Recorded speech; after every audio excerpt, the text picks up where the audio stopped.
chapter 241 of Shrimadbhagavatam, Nruka, the son of Ikshvaku. Om Namo Bhagavate Vasudevaya.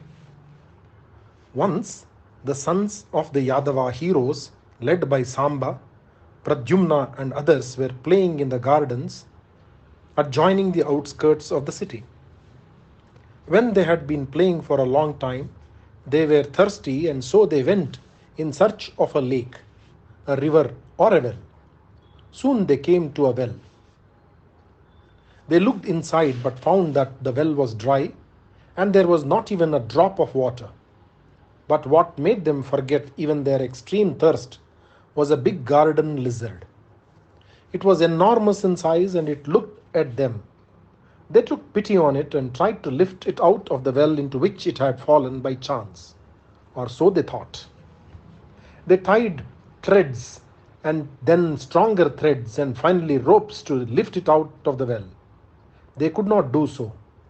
They were really surprised all at the unusual reptile, and they rushed to Krishna and told him about it, about the strange creature which they saw inside the well. They insisted on his coming with them to see it. He went, and when he saw the poor garden lizard, he lifted it out of the well with his left hand. Even as the amazed boys were looking on, the lizard changed its form. They found a divine form standing before them. He was golden in color, and his clothes and the garlands of flowers round his neck and everything about him proclaimed him to be a celestial being. He stood in the presence of Krishna with folded palms after prostrating before him. His eyes were wet with tears of joy. Krishna asked him, "You must be out of the dwellers in the heavens. If you will not mind telling us about it, please let us know what sin you have committed in your previous Janma that you were forced to take the form which you have just abandoned. We are all very eager and curious to know your story. Please recount it to us." The divine being bowed his head and once again touched the feet of Krishna with his jeweled head and said, "My lord, I am the son of Ikshvaku, the king of the solar race. My name is Nruka. I have been famous in my days. When the names of those who have given gifts in plenty are spoken, my name will also be mentioned. You must have heard about it. You are the Lord of Lords, and you are the watcher in the mind of every man. Time has no meaning for you, since you are yourself time, and there is nothing which you do not know. And yet, since I have been commanded by you, I will tell you the story of my life. Let the youngsters listen. First, let me assure you that I am not bragging. I am relating only facts when I tell you that you can perhaps count the grains of sand on the earth, the number of stars which light up the sky, the drops of rain which wet the earth when the rainy season sets in. But you will not be able to count the number of cows which I have given away as gifts to Brahmins. The 10 different types of superior cows which go by the name Kapila were given by me as gifts. And those who received them were all good men, righteous and God-fearing Brahmins who were poor and who would use the cows properly and with great affection. And I also gave away other types of cows, land, gold, houses, horses, and elephants, and many other things. I also performed many yajnas. I had tanks dug for the use of my subjects, and I had arranged that thirsty travelers should always be given water placed for them on the way wherever they traveled. Once, I had given a cow as a gift to a Brahmin. By some mistake, by carelessness on the part of some servant or something, this cow had strayed back into my fold. I did not know this. During the next few days, I gave it away as a gift to another Brahmin who had come for the purpose of receiving something. When this man was taking it home, the previous owner saw it and said, "That cow is mine." "No, it is mine, since the king Ruka gave it to me," said the second Brahmin. The same cow was given to me by the same king Druka, said the other man, and they quarreled. Finally, they came to me, and together they began to accuse me. You are indeed a contemptible man, said they. You gave something as a gift, and you have, with the same hand, taken it back. I was horrified by their words. I had been placed in a dilemma. I fell at their feet and said, Please forget all about this cow. I will give each one of you 1 lakh of cows far superior to this cow. Please abandon this cow. I am falling at your feet and I ask you to forgive me. Do not assign me to the hell meant for sinners who gave and take back what they have given. Both of them refused to take anything from me, and they walked away, both of them in wrath. It was at that moment that messengers came from the god of death to take me away. I was in the presence of Yama, and he said, O king, you have done so much good to the world, and the punya you have acquired will be enjoyed by you. You will also have to suffer for that one sin you have committed, though inadvertently. Would you like to enjoy the fruits of your good actions first? Or would you like first to suffer for the one sin? I said, Let me suffer for my sin first. Then fall, said Yama, and the next moment I found myself to be a dreadful lizard. I have had the good fortune to remember my previous birth, however. I have been seen by your merciful eyes, and your hands have touched me, and it is the touch of Amrita which the Devas drink. I now think it was not a sin which punished or pushed me into this well, but all my good actions put together. Or else, would I have had the privilege of being rescued by you? Please grant me the boon that I will ever think of you and your lotus feet. Prostrating again at the feet of Krishna, the king Ruka, who was now a celestial, left them and went into the sky to be lost in the clouds in a matter of movements. Om Namo Bhagavate Vasudevaya. Shri Krishnar Pranamastu. Chapter 242 of Shrimadbhagavatam, Balarama's anger. Om Namo Bhagavate Vasudevaya. Once, Balarama suddenly thought of the days he had spent in Vrindavan, and he decided to go there and see his old friends. As always, to think was to act, as far as Balarama was concerned. He called for his chariot and went to Vrindavan. Great was the excitement when Balarama went there. Everyone was thrilled. Rama prostrated before Nanda and Yashoda. After they had talked for a while, and after spending some time happily with them, Balarama went to visit all his old friends. It was thrilling for him and for the others to recall past days. They had all grown up, and their children were now grazing the cows and calves. They spoke about the many things they were wont to do in those days, the games they played and the great fun they had. They spoke about Krishna, and they wanted to know every little thing which had happened to the brothers ever since they had parted in Mathura after Kamsa had been killed. It was all so long ago. Rama and Krishna were just boys, and now they were married and had children. They kept on asking question after question, and Balarama answered every one of them in great detail. They were greatly excited when he told them about the frequent invasions of Jarasandha into Mathura, and about how the entire city was evacuated to a new city which had been built in the midst of the sea. The gopis also joined in the talks. They asked Balarama, Rama, tell us if Krishna is having a happy life with the women in the city.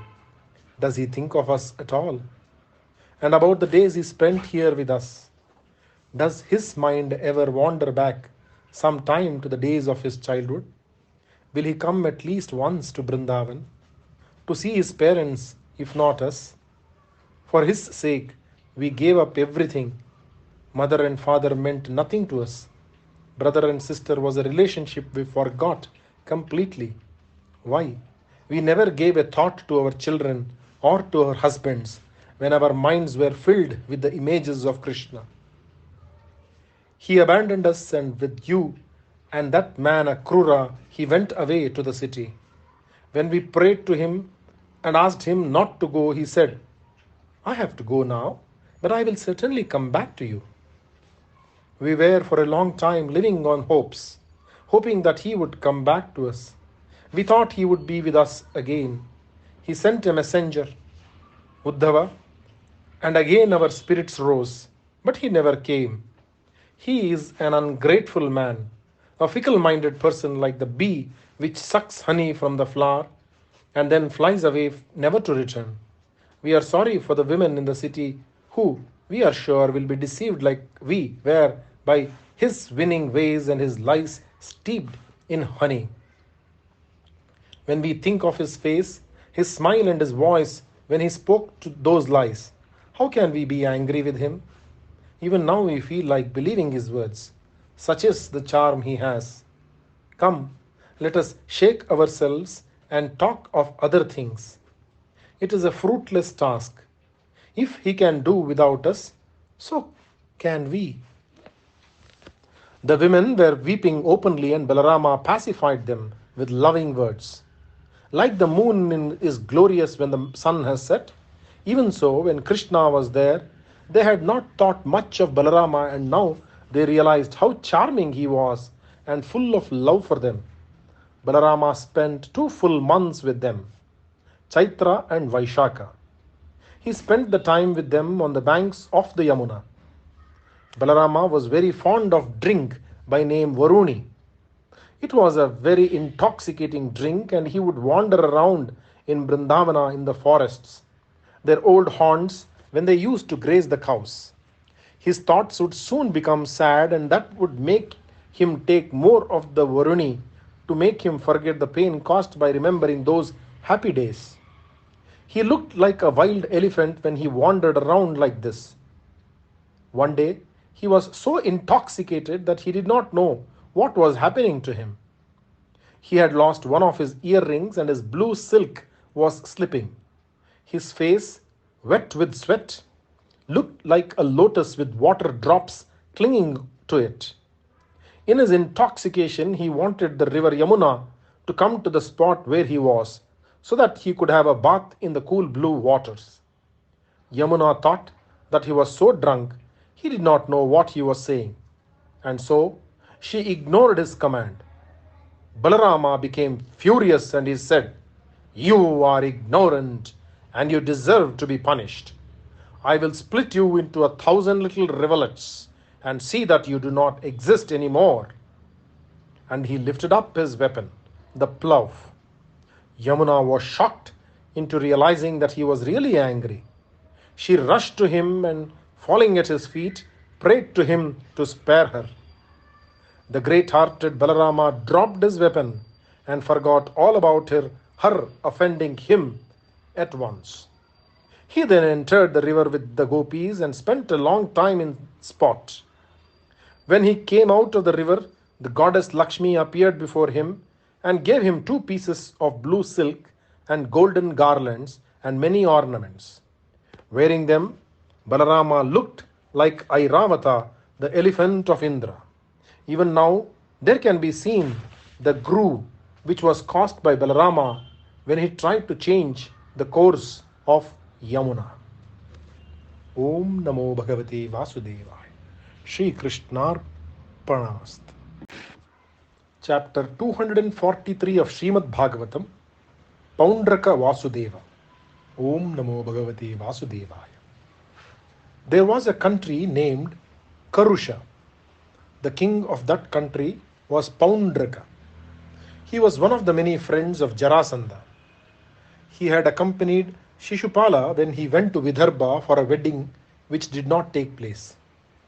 Paundraka had always hated Krishna. On the one hand, it was jealousy, and on the other, it was loyalty to his friends. When Balarama had been to Vrindavana, Paundraka wanted to fight with Krishna. He sent a messenger to Dwaraka. Krishna was in the assembly hall with his father Vasudeva and his grandfather Ugrasena. Paundraka's messenger came and said, I have brought a message for you from my king Paundraka of Karusha. I am just the carrier of the message, and remember, please, that they are not my words. Having assured himself that he would not be killed for the words he was about to speak, he said, You are going about saying that you are Vasudeva, the avatara of Lord Narayana. Abandon that thought at once. I am the real Vasudeva. Like children call each other king and queen and minister when they play a game, someone has called you by this name and has said that you are an incarnation of Narayana. And in your foolishness, you have begun to believe it. Actually, I am the real avatara. I have been born to be the succor of all human beings. As for you, you must give up the name Vasudeva. You seem to be wearing the weapons and other things which in reality belong to me and only to me. Surrender yourself to me and all my things to me, in which case I will be merciful to you like the Lord whose avatara I am. Or else you will have to meet me in a fight. Peal on peal of laughter greeted the words of Paundraka, which were repeated by the messenger. Krishna joined in the merriment, and after they spoke of it as an immense joke, Krishna turned to the messenger and said, You thought I would get angry with you because of these words of your foolish king, and so you asked me to assure you that I will not hurt you? Contrary to your expectations, or rather your fears, I am grateful to you for the role you are playing. We have never laughed as much as we have laughed today. He then said, I will give you a message to be taken to your king. This is it. You fool, you have acquired some stupid discus and other things, and you dare to call yourself Lord Narayana? I will soon make you part with these accessories. I will cure you of your bragging. Soon you will die, and the only succor you will be capable of giving will be to the crows, hawks, and dogs, which will draw near your body to make a meal of you. The messenger went back to his king and delivered the reply which Krishna had given to the words of Paundraka. Krishna called for his chariot and went to Karusha. Paundraka heard about the coming of Krishna, and he emerged out of the city with 3 Akshohinis of army. The king of Kashi, who was Paundraka's friend, had brought his 3 Akshohinis and joined the fight. Krishna saw Paundraka. He had a conch, a discus, a mace, and he had managed to acquire a mole on his chest to look like the Srivatsa on the chest of the Lord. He was wearing a jewel, and it was supposed to be Kaustuba. A garland adorned his neck like the Vanamala which Narayana has on his neck. 2 pieces of yellow silk covered his frame. Krishna looked at Paundraka dressed like himself and laughed with great amusement, like one would at an actor who had assumed the role of another man and was trying to leave the part and failing. The fight began in right earnest, and it was furious. Krishna destroyed most of the army which was fighting with him. He then approached Paundraka in single fight and said, Paundraka, you sent word through your messenger about the weapons which have to be abandoned by me because they belong to you. I am now going to send those very weapons against you. I never did want to fight with anyone. You provoked me and asked me to give up my name. You challenged me to fight with you. You will now be made to give up your entity because of your foolishness. He sent sharp arrows to hurt Paundraka. The king of Karusha was badly hurt, and still he fought on. Finally, Krishna severed his head from his body with his chakra. In a matter of moments, the king of Kashi was also killed, and his head was hurled into the city by the arrow which had cut it off. The unnecessary fight was at an end, and Krishna, more sad than angry, returned to Dwaraka. The son of the king of Kashi by name, Sudakshina, performed the funeral rites for his father, and he swore to himself, "I will avenge the death of my father." And he sought the help of his preceptors to teach him how to perform a penance to please Mahadeva. When his tapas was concluded, Mahadeva came to him, listened to his desire, and said, "I will teach you the cult by name Abhichara, which is a special homa performed with the death of someone in mind." Sudakshina performed it as he was taught to do, and out of the fire was born a terrible being. It was glowing like the fire whose other form it was. Its hair was like copper wires.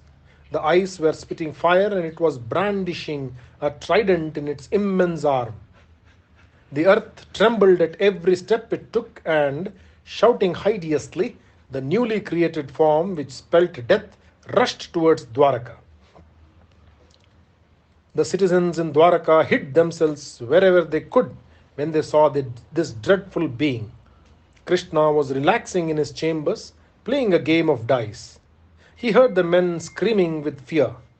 He came out on the terrace, and he saw the citizens rushing to his palace. They saw him and said, "Krishna, Krishna, a dreadful fire has entered the city, and it is burning everything in its path. It is hurrying towards your palace. Do something and save us from this fear." Krishna held out his hand and said, "Do not be afraid. I will take care of you." The dice was still in his hand, and with the other he took the chakra and sent it towards the form of fire, which he knew was the gift of the Lord Mahadeva to Sudakshina. It was a demon, a Duradevata, one of the lesser gods, and it had to be quelled only by a weapon which was more powerful than he itself. The chakra, glowing like the 12 suns at the end of the yuga, approached the form of fire. It could not bear the fury of the chakra, and so it turned round and fled from there. The chakra was pursuing it, and it entered the city of Sudakshina, and since he had sent it, it turned against him and burned him up. The city was also burnt, and the chakra went back to Krishna. Om Namo Bhagavate Vasudevaya. Shri Krishnarpanamast. Chapter 244 of Shrimadbhagavatam. Balarama kills Dvividha. Om Namo Bhagavate Vasudevaya.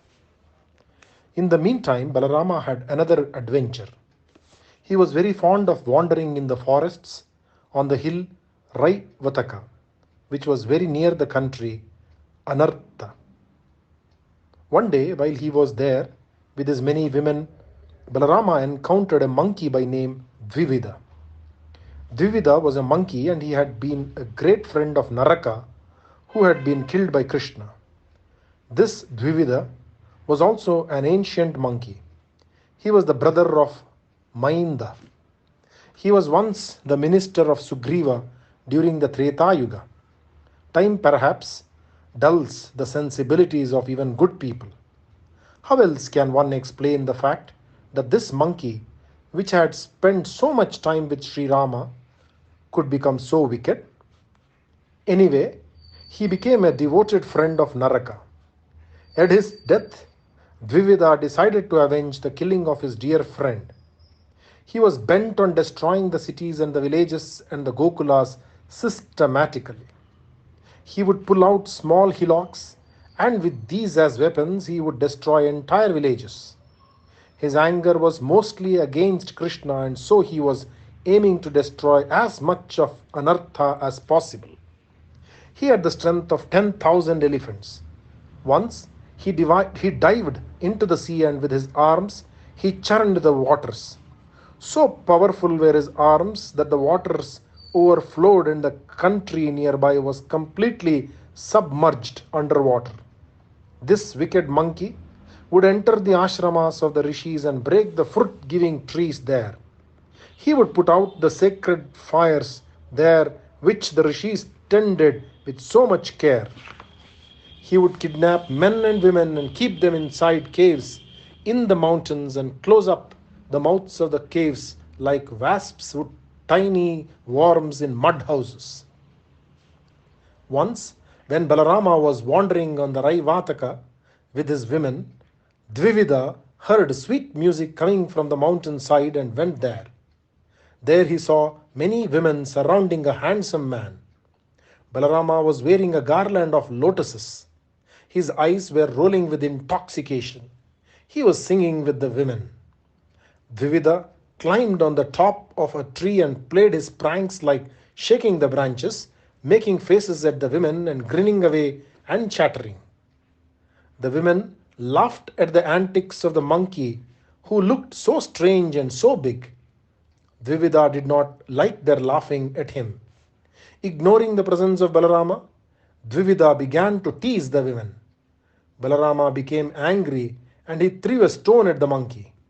The monkey evaded the stone skillfully and he grabbed the pot of wine which had held the favorite drink of Balarama, his Varuni.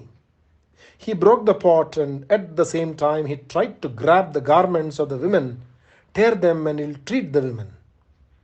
Before breaking the pot, Dvivida had drunk quite a large quantity of the wine which served only to make him more objectionable to Balarama. His behavior was not like that of an ordinary monkey, and Balarama's anger knew no bounds. He raised his weapons, the plough and the pestle. Dvivida had broken a bow from a tree, and with this he hit Balarama on the head. In return, he was hit by the pestle by name Sunanda. Blood began to flow from the wound, but he heeded it not. He tore up tree after tree and threw them at Balarama, who broke every one of them. Dvivida then began to rain stones on his opponent. They were like raindrops to Balarama. Dvivida now came very near Rama, and with his immense fists he hit Balarama on the chest. Rama dropped his weapons and hit him on the chin. It was a single blow and that was enough. Dvivida fell and blood flowed from his mouth like a river. And so ended the terrible monkey who was causing such havoc in Anartha. Om Namo Bhagavate Vasudevaya. Shri Krishna Arpanamastu.